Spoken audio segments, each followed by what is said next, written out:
Hey Facebook, this is Jacob New with A Whole New World. We have Tom Hulsey here in the show, the studio, to talk with us about overcoming adversity, cancer survivor, and Ironman expert. So, stay tuned. It's going to be a fantastic show. We'll get started in just a second.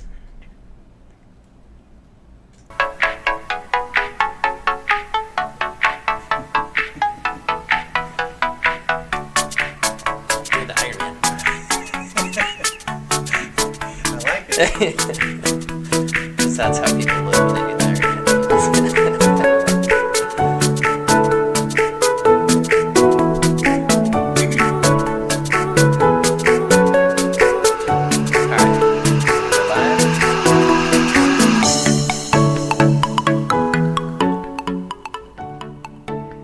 All right, welcome back everybody to another new episode of A Whole New World, where we're here to bring that positivity into your life. I am your host, Jacob New, and as always, we like to start every show with a dad joke. So, drum roll, please.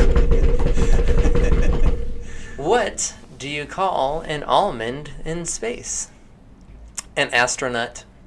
That's a good one. Yes, I love it. So, we're very fortunate to have Tom Hulsey here, cancer conqueror and Ironman athlete. So, and I'm going to say Ironman expert, because you are the expert on that right now. So, thank you for being on the show. Thank you very much, Jacob. Glad to be here. It's an honor. Excellent. The honor's all mine. What were your first thoughts when you were first told that you had cancer? We're going to just jump right into it. I was told by my doctor on my birthday in 2015. On your birthday? On my birthday, I heard the three words you never want to hear from your doctor, that I had cancer. Mm-hmm. I was in shock. I was just all the emotions. I was angry because I had always taken care of myself, always led a healthy, active lifestyle, and it hit me like a ton of bricks. And I was just, and plus I was, not only was I, had a lot of anxious feelings, and plus I was embarrassed because people had always viewed me as being, Mr. Healthy and fit, and almost felt like I was a fraud, if you will. Mm-hmm. But as we will talk about later today, though, I overcame that. But part of what compounded my anxiety when I was diagnosed, I had just witnessed one of my best friends lose his life to prostate cancer, and I witnessed his 4-year battle, and it was gut-wrenching. And I really thought on that day 4.5 years ago, actually 5 years ago now, that I was probably my number was up too, and I was ready to give up. So how recent had your friend gone through his battle with cancer as well? Well, I was diagnosed in February of 15, and he died actually in 2013. So, so pretty a couple of years after that. Yeah. And how old were you? So you said it was on your birthday. Worst birthday gift ever. Yep. So, but how old were you? Like, did you have a family? Like, how old? Did you kids? I do. I have kids, but I was 61 years old. Okay. When I found out. Cancer knows no age. It'll get you. That's right. And I think it's very interesting that you talked about how you were embarrassed about it because you always took care of yourself, and I don't know if this is just males in general, but I mean, I don't ever feel like sharing my illnesses to begin with, but I had a situation where I had a pilonidal cyst. I don't know if you're familiar with that, but it's a cyst in your crack, and I was ashamed to tell people. Mm-hmm. But I mean, it's nothing that I did. It just like cancer wasn't anything. Not that they're by any means equal, but I mean, it's just the interesting dynamic that I think sometimes, and I think a lot of people can relate to that, where something will happen to them in a health aspect, and even if they are eating right or they're taking care of themselves, going to the gym, working out, that it can be embarrassing sometimes, And you hit the nail on the head. Men don't want to talk about health issues like women do. And with prostate cancer, it's very personal in nature, and men don't want to talk about it. And I was a typical guy. I did not tell anyone other than immediate family and a few close friends for the first over a year, because I was embarrassed, and I just flat didn't want to talk about it. Oh yeah, no, and I would probably be in the same boat, just saying. So how did your family react to that? Well, they were in shock because again, they like everyone around me viewed me as being very healthy and fit. Yeah. And so it caught the family off guard and very much in shock. Yeah. So, and because before that, now you were doing Ironmans before the cancer as well. Yes. How many Ironmans had you done? I had done 9 prior to my cancer diagnosis. Okay. Wow. And I was actually finished doing Ironmans at that point, but I can talk about this later too. But I set goals for myself to get beyond those dark days, and doing another Ironman was my long-term goal. Yeah. No, and that's admirable, because Ironman, for viewers out there, listeners who don't know what an Ironman, what does that entail? An Ironman is a 2.4-mile swim, followed by a 112-mile bike, followed by a 26.2 marathon, all in one day. Woo! That does not sound like a fun day to me. It's a long day. Yeah, definitely has its trials throughout the time. But I would imagine that there's and I've been reading your book, but talking about the Ironman, that there's a lot of mental aspects moreover with the Ironman in addition to the physical. Did you see that some of the mentality did you use any tricks from the Ironman as you would compete in competing with cancer? Or absolutely, a lot of parallels there. But I always say that the Ironman is half mental. Really, getting to that finish line, you really have to. It's up here as far as if you want to really get to that finish line or not. Yeah. And I always say the Ironman is a metaphor for life. During that long day, you have a lot of ups and downs, just like in life, and how you handle the adversity and all is really what defines you. And again, a lot of parallels to, and I use that mindset, if you will, to battle my cancer. Yeah. Wow. So, and I'm gonna kind of come back to your cancer now too. So you just found out, and you've competed already in 9 Ironmans. I think that's right. It sounds weird to say that, Ironmans. But so what was your turning point where you decided to maybe, like, I'm going to share this, or I'm going to get back on that horse, and my goal is to beat cancer and then go through? Because I think a lot of people who know somebody with cancer, they've gone through like chemotherapy. Did you go through chemotherapy? I did not have chemotherapy. Okay. I was fortunate because my cancer was caught relatively early, which is, that's kind of my message, especially to men, as early detection is really what saved my life. Okay. But that's that way with any cancer. The earlier you can detect it, the better your odds are of beating it. So. And just the yearly checkups. Mm-hmm. Okay. Yeah. So what was like a turning point for you? Because you're feeling embarrassed, you're feeling a whole bunch of negative. So then what kind of changed? I was, another term I like to use is I was felt very isolated, because we all have challenges in life and we have them on a daily basis. But I'm here to say that getting a cancer diagnosis is probably at the top of the list of an overwhelming challenge. Oh, yeah. And so because I didn't talk about it, I was very isolated. But one of the friends I did confide in knew the mantra of the Ironman, which is anything is possible. And he basically took me by the shoulders and said, "Tom, you need to remember that mantra of the Ironman and follow that." And it was really at that point when I kind of really changed my mindset from almost a defeatist attitude to more of a winning mindset, and I'm going to beat this. But at that point, though, I still wasn't really, I wasn't talking about it. It took me over a year after my diagnosis before I actually kind of went public with it.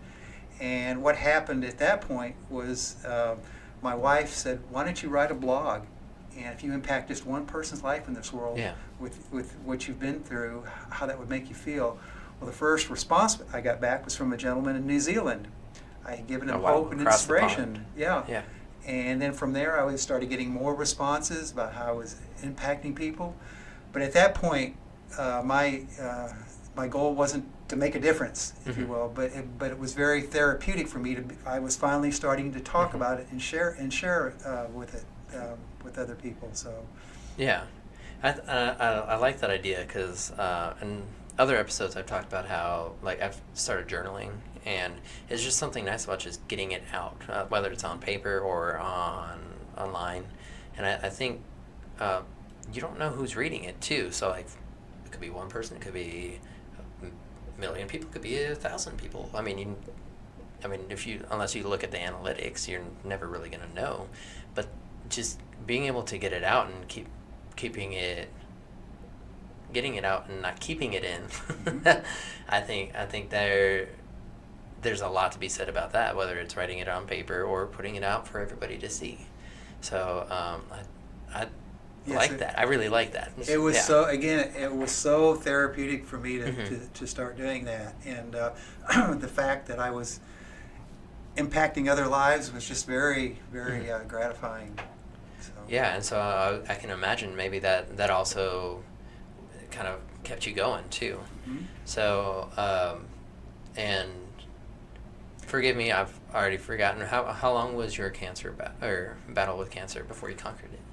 Well, I was diagnosed on my birthday in February, and then I actually had my surgery in May, so 3 months later. Okay. And ironically, it was on National Prayer Day, because which was kind of nice. Yeah. I felt the power there. So. Oh yeah, there's a lot of power in prayer. Yeah. So that's awesome. So that's man, I just love your story. So then, what made you decide to do another Ironman? What made that your goal out of everything else? Well, what I did after my friend kind of took me by the shoulders and said, you need to remember that Ironman mantra, anything is possible, and set goals for yourself. And what I did was I set basically 3 goals for myself. I set a short-term recovery goal, a mid or intermediate cancer recovery goal, and a long-term cancer recovery goal. And my long-term cancer recovery goal was to do Ironman Lake Placid, which was 14 months after my surgery. Okay.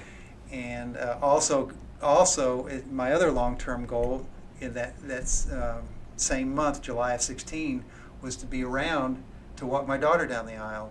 Because frankly, I didn't know if I was going to be around or not. So, you never know with cancer. Yep. So and I achieved all my goals. My intermediate goal was to do a half Ironman in Austin 6 months after my surgery, and I achieved that. And that was actually probably harder for me because of just being 6 months removed from surgery than doing a full Ironman 14 months later. Because after surgery, you're bedridden and you're getting around in a walker, and so getting to the starting line of a half Ironman 6 months later was. So how soon after the surgery were you able to get back to starting to train? Well, of course, it's all relative, but I started walking and everything pretty much right away, and then I started building up on that. Started running and swimming. I could not bike at the time because of the pressure in that area of the body. Yeah. So I couldn't sit on a bike saddle yet. But yeah. So this can get uncomfortable. Yeah. Especially, how many miles for half? Well, the half would have been 56 miles. 56 miles. Ooh. Mine hurts after 10. Well, a lot of people laugh about how uncomfortable a bike seat can be anyway. Yeah. And then after I had surgery, it's even more so. Oh yeah, I would definitely be like, I'm gonna need one of those donuts, those inflatable ones, just make it a little bit more enjoyable. But so you're doing that, and so what were some initial struggles going when you started training again that you came across? Well, the biggest struggle was I had pretty much lost all of my my endurance. Mm-hmm. Was that frustrating? It was very frustrating because I really was starting at ground zero, if you will, with my training again, and to ramp up, in 6 months, actually less than 6 months, by the time I started really training again, mm-hmm. to get ready for this half Ironman, that was hard. But with that said, I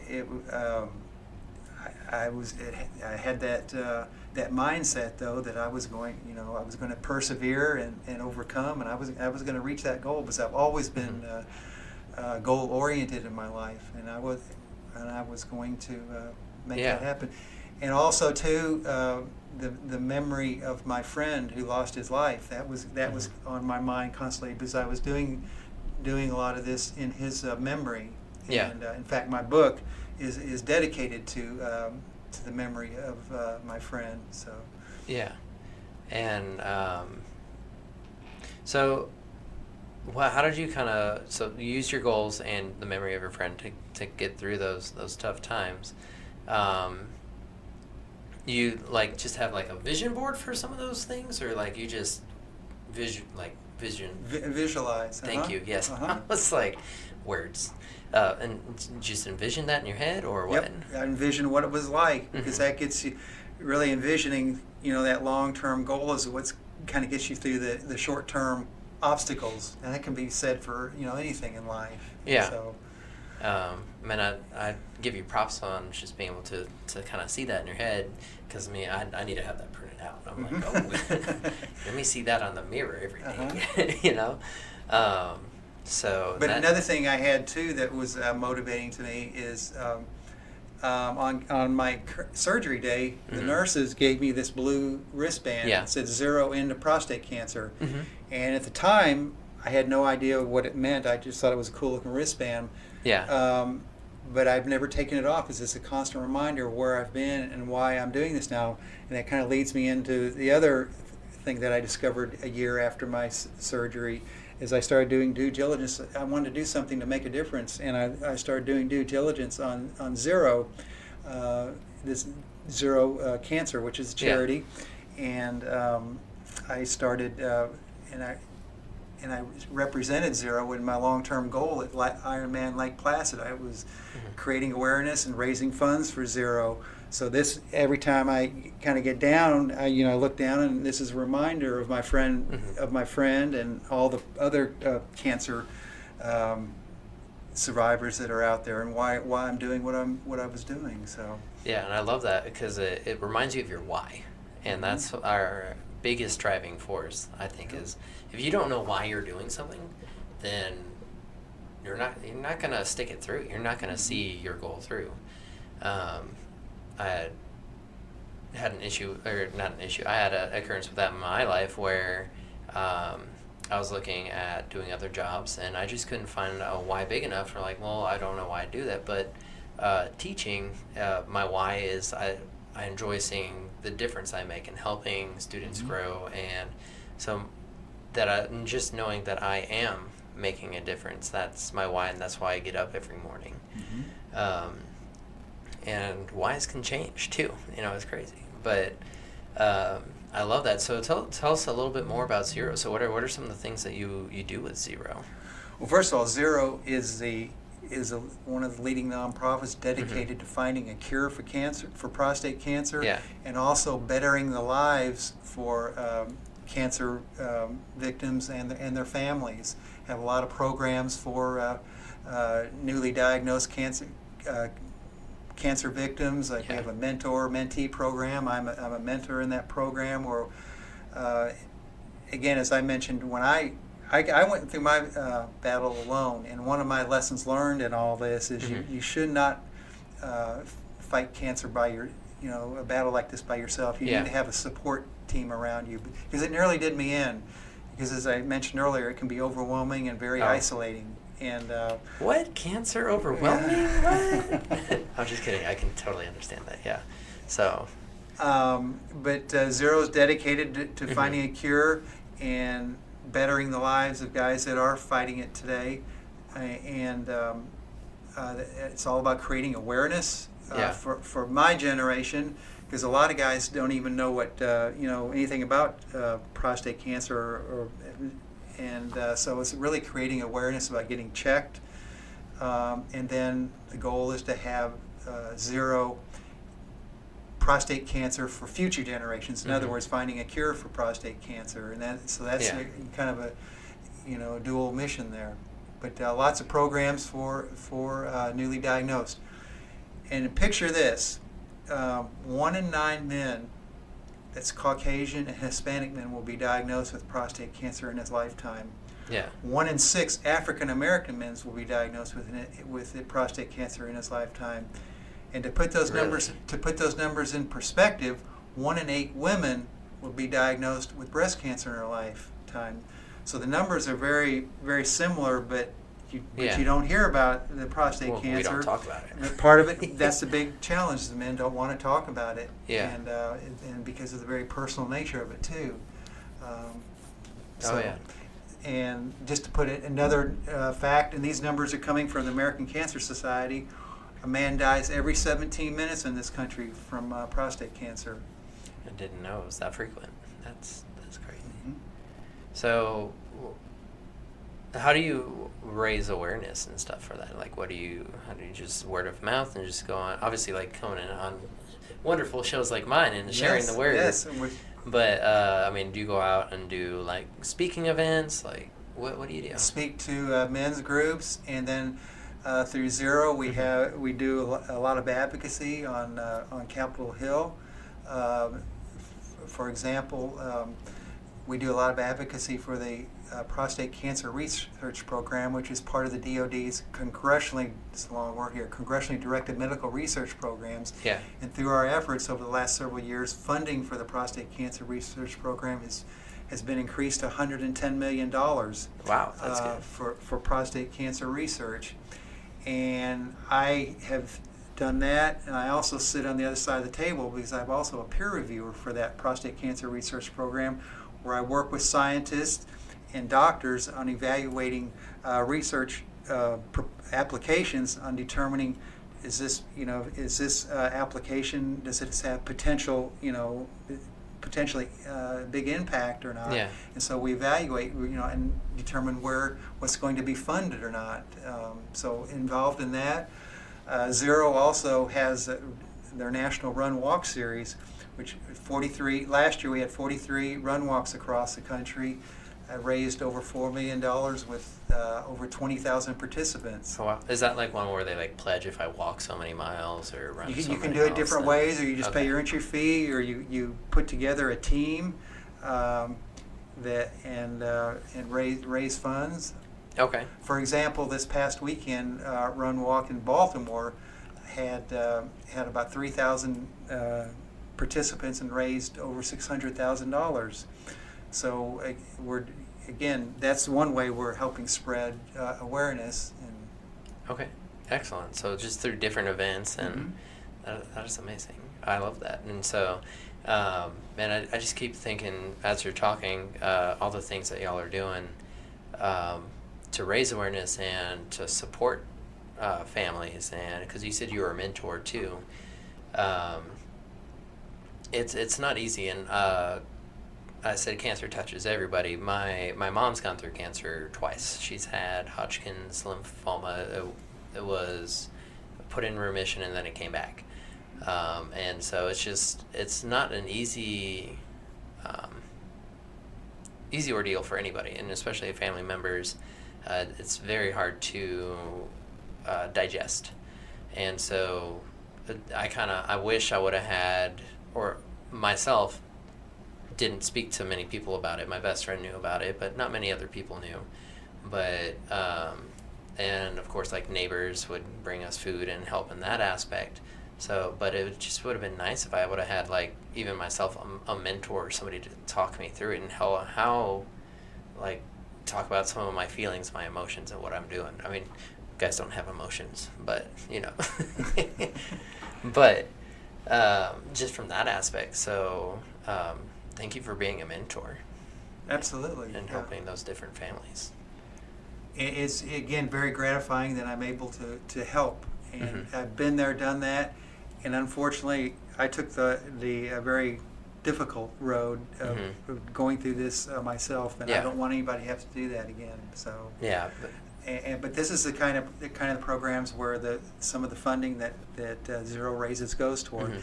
And another thing about Zero, when I was doing my due diligence on Zero, one of the things that really jumped out at me was their financials, because 86 cents of every dollar that is donated to Zero goes back to the programs and services that it delivers. That's a big portion. It's a huge portion, especially when you compare it to other philanthropic organizations. You don't have these executives making these 7-figure salaries and everything that you hear about from others. So, but it's a very high number, and that's one of the reasons I embraced Zero. Yeah. And you said you represented that in Lake Placid, Ironman, right? Lake Placid, okay. So, and I'm trying to figure out like where I want to go with this now, but I was actually kind of pulling back towards more of the Ironman part of that, moreover, because I want to know what was some of the correlations. Jacob. All right. So what I was going with that is when I've been reading your book, and in one of the books it's talking about the Ironman, and that's a grueling day. We've already established that. But in the book you're talking about advice that I can't remember his name, another Ironman athlete gave to you, and it was about how do you get through those tough times. And he picks his head up and he looks around and he admires the area that he's in, because it was in Kona. It was in Hawaii. Hawaii, I think. Yeah, which was the second Ironman I did that year. So so how's something like that, where you just take a moment and you just look around and you just appreciate everything that's around you? Did that help you through as well, or did you notice you were doing something absolutely like that? I mean, and I will say that my battle here has given me a whole new outlook on life, if you will, and that kind of what you're saying when you're looking around, to knowing what you've overcome to get here. It's just it can be very it can almost be emotionally overwhelming, which is the way I felt. So, but as far as the parallels go, and I allude to this in my book, what really gave me a winning mindset were really 3 characteristics. One is perseverance. The other one is overcoming fear, and the third one is being intentional. And those are really, for me, the 3 biggest components for me developing that winning mindset. So, and I love those 3. Can you say them again one more time? Sorry. The perseverance, overcoming fear, and being intentional. Being intentional. I think the first 2 seem pretty self-explanatory, but what do you mean by being intentional? Well, first of all, being intentional since my surgery has actually been easier because I was intentional, because I had goals that I had set for myself to get beyond the cancer diagnosis, and secondly, it gave me. I was intentional because of the cause that I was representing. So I had to be intentional there, and which again to me parallels the battle with cancer. So really making sure that all your choices are going towards something specific. You're not really wasting the time. And today, taking it out today, when I'm not doing the Ironmans anymore, but now I'm being intentional because I'm giving people hope and inspiration, if you will. Yeah. Because you come through, and then 6 months after your surgery, you were doing a half Ironman. That's, I don't even know if I could bike 56 miles myself. Like, And I haven't had surgery in a while. So, but man, that's something to be proud of and definitely share. And I know it inspires a lot of people. So, and speaking of inspirational stories, let's talk about your book. We've already mentioned it a couple of times. So, it's The Winning Mindset, and for those of you on Facebook Live, we have it displayed right there on the front. So tell us what led you to write this book. Was this tied in with the blog? You're like, man, I really like doing the blog, and then the blog led to this, or? Sort of. It was never my intention to write a book. I'm not an author. I'm not a writer. But I did have a lot of success with my blogs, and a lot of people suggested, man, you ought to write a book. Your story is so inspirational. And I'm thinking, well, writing a blog is one thing, but writing a book is a whole other level. And but I was finally decided, well, okay, I'm gonna write a book, and we'll see what happens. And this was it took about a year and a half to write this book. The book is very much a grassroots effort. I'm self-published. I don't have an agent. That picture on the cover there was taken on a whim with my wife's cell phone camera in Hawaii. Okay. It's a nice picture. Thank you. I had no idea that it was ever going to be on the cover of a book. Yeah. And then all the promotion is done via social media, because best of all, 100% of the net proceeds are going back to cancer research. And so I'm trying to make sure that I can keep as much back to give back to cancer research, specifically zero. So, no, and I love that, because you said all $20 of it goes. Well, right? Net, I say net, because I'm recovering. Yes, okay, recovering my yes. costs. Yes. So that's a big chunk, almost like the 86 cents. Yeah, because it's not this book. This isn't for personal gain. It's for to hopefully make a difference. And the book is giving me a platform, if you will, for visibility, and it's leading to things like your podcast today and other speaking engagements. Again, creating awareness, which is what I'm trying to do. So, and the book is it's not a New York Times bestseller, but it's positively impacting people, and it's creating awareness, and that was my definition of success for this book. Yeah, no, I love it. And where can people find this book? This book is on Amazon, and you can either go by the title of the book or just search my last name on Amazon, or you can go to my website, which will take you to Amazon. And my website is just my name, TomHulsey.com. And it's Hulsey. Yes, sir. Yep. And there's a lot of nice reviews out there on the website, from medical professionals to business professionals, and how the book has helped them.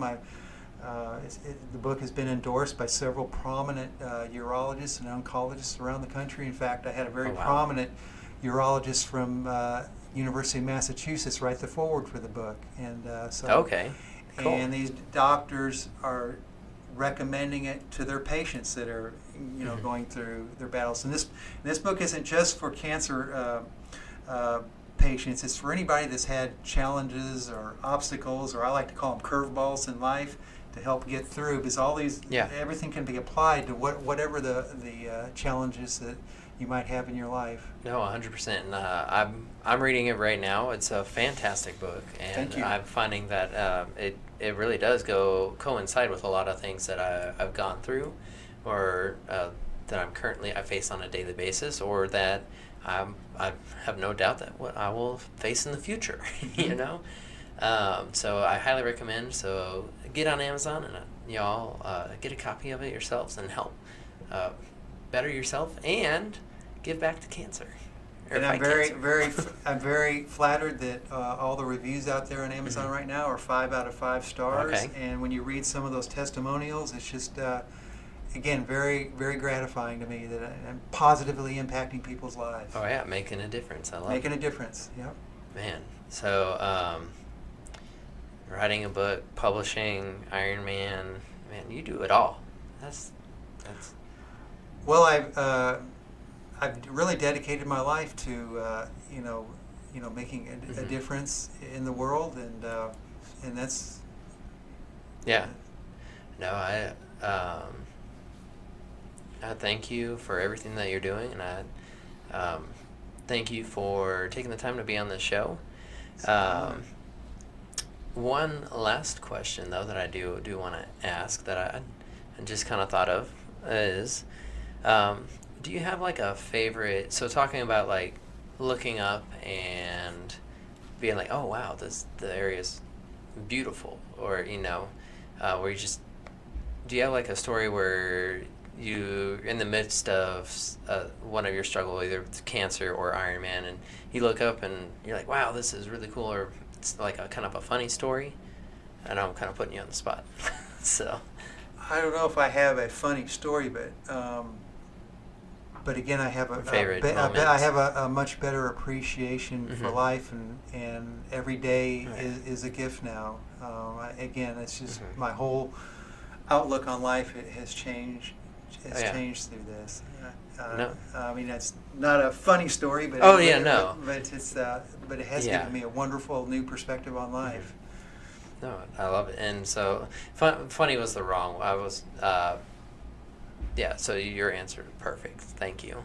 And I think that's important to remember too, because every day is a gift, and we just have to stop and realize that. Just take a minute, look around, and enjoy what you have. And just remember my tagline: life is not a spectator sport. It is not. So thank you, Tom, for being on the show today. It was my pleasure.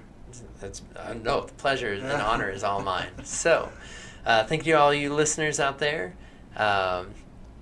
Hopefully you found some little nugget of information that you can take back, or if you're sitting there and you're like, man, this would really apply or help out my friend who's going through cancer, please definitely feel free to share. Or any challenge in life. Oh, yeah. So help us get the word out, share with friends, family, neighbors, all those people. So this has been another fantastic episode of A Whole New World. And as always, if you only learn to do one thing, learn to make a difference. Y'all have a good night.